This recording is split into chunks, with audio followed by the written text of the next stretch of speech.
Yang dimaksud pengorbanan itu berhubungan dengan beberapa variabel itu. Kalau di saya itu saya sebut ada 6. Kapan sesuatu itu bisa disebut pengorbanan? Yang pertama ada kesadaran, yang kedua ada memberi atau mempersembahkan, yang ketiga ada unsur berharga atau bernilai, yang keempat ada yang dimiliki, yang kita miliki, yang keenam alasannya, prinsip tertentu atau nilai tertentu, yang kelima, yang keenam tujuannya, biasanya untuk sesuatu yang lebih tinggi. Mari kita lihat satu-satu ya, pelan-pelan. Karena kalau agak cepat mungkin menangkapnya agak susah karena kita pakai audio. Visualnya silahkan dilihat di tulisannya. Kalau saya ngomongnya cepat, saya takutnya teman-teman agak kerepotan. Makanya saya ngomongnya agak lambat. Nanti kalau butuh cepat, silahkan dicepatkan sendiri. Di rekamannya pastinya. Oke, yang pertama pengorbanan itu kesadaran.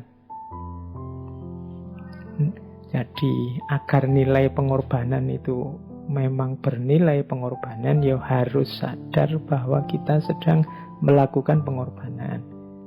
Kalau tidak sadar itu namanya kecelakaan. Wong pengorbanan itu kita kehilangan sesuatu, memberikan sesuatu. Kalau itu tidak sadar kan namanya kehilangan, kecelakaan. Maka harus ada kesadaran. Tidak bisa kita bilang rasa-rasanya saya sudah berkorban banyak. Lah kok rasa-rasanya?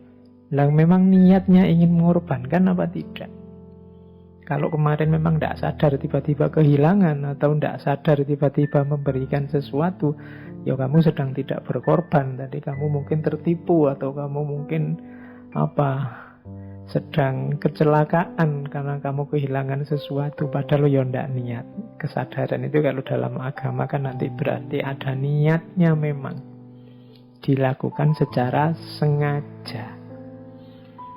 Jangan sampai melakukan pengorbanan tidak sengaja.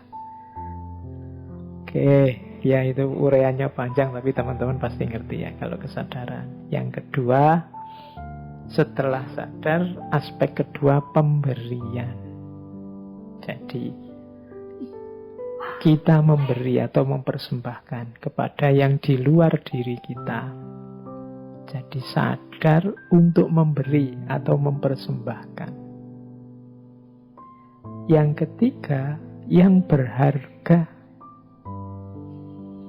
Kalau tidak berharga, ya namanya bukan pengorbanan, tapi mungkin kamu sedang buang sampah, bersih-bersih, yang tidak kamu suka, yang kamu berikan itu bukan pengorbanan. Makanya ada ayat yang menyatakan lan tanalul birra hatta tunfiqu ma tuhibbun. Belum termasuk kebaikan kalau kamu belum memberikan atau mempersembahkan apa yang kamu sukai. Pak, saya rajin sedekah kok Pak. Saya setiap tahun sekali mensedekahkan bekas-bekas baju yang saya tidak suka. Wah, ya itu sedekah ya, tapi pengorbanan mungkin tidak. Wong ya kamu sudah tidak suka kan berarti mau kamu buang, mau kamu singkirkan. Nah, iya ada pahalanya insya Allah wong sedekah, tapi tidak termasuk pengorbanan. Kebaikannya kurang besar, tetap baik.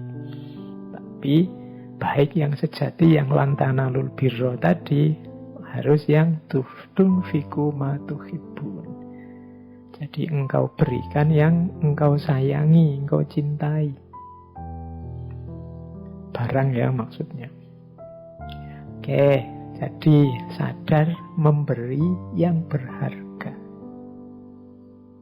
Makanya korban itu ya binatang-binatang yang secara mudahnya termasuk yang berharga. Zaman Nabi kan ini binatang ternak yang manfaatnya banyak. Sapi, kambing, onta itu kan dipandang berharga. Terus yang keempat, yang kita miliki pastinya ya. Tuh, jangan mengorbankan miliknya orang lain, kamu tidak punya hak. Itu namanya ngambil miliknya orang lain. Yang milikmu sendiri yang berharga, berikanlah. Jangan hanya nyuruh orang memberikan yang berharga, ya kamu sendiri harus memberikan. Itu namanya pengorbanan. Jadi aktivitas sadar memberi atau mempersembahkan yang berharga, yang dimiliki.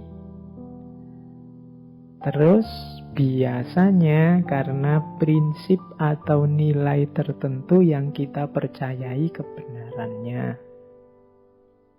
Misalnya ada pahlawan berkorban demi nusa bangsa, negara, agama. Itu kan ada prinsip yang dia yakini kebenarannya.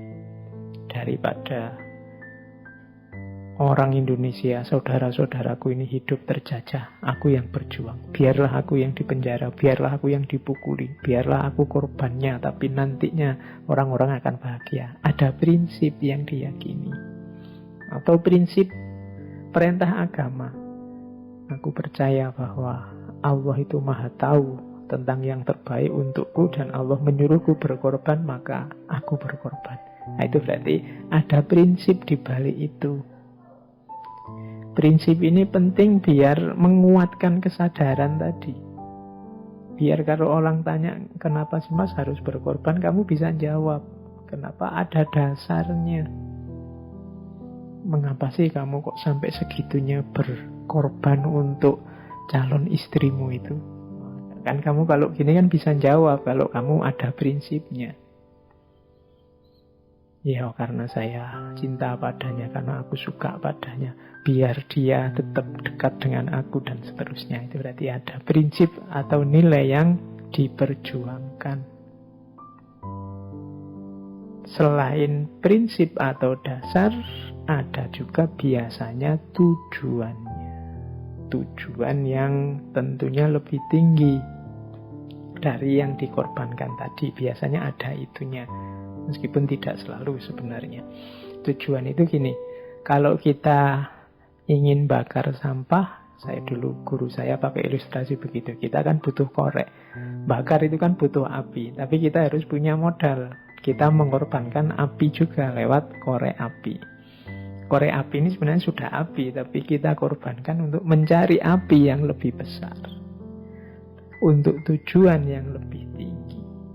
Kita tadi misalnya sama calon istri atau calon suami mengorbankan waktu, mengorbankan tenaga, bahkan mengorbankan modal, uang untuk neraktir, untuk macam-macam. Kamu kan punya target lebih tinggi, biar dia tetap mau terus sama aku misalnya. Nah, itu target yang lebih tinggi.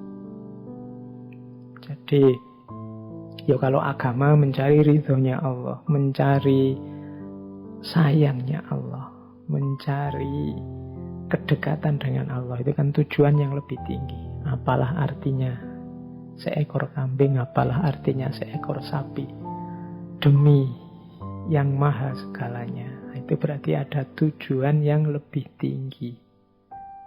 Jadi korban itu secara definisi ada 6 variabelnya, yaitu kesadaran untuk memberi atau mempersembahkan yang berharga yang kita miliki dengan dasar prinsip atau nilai tertentu untuk tujuan tertentu yang lebih tinggi.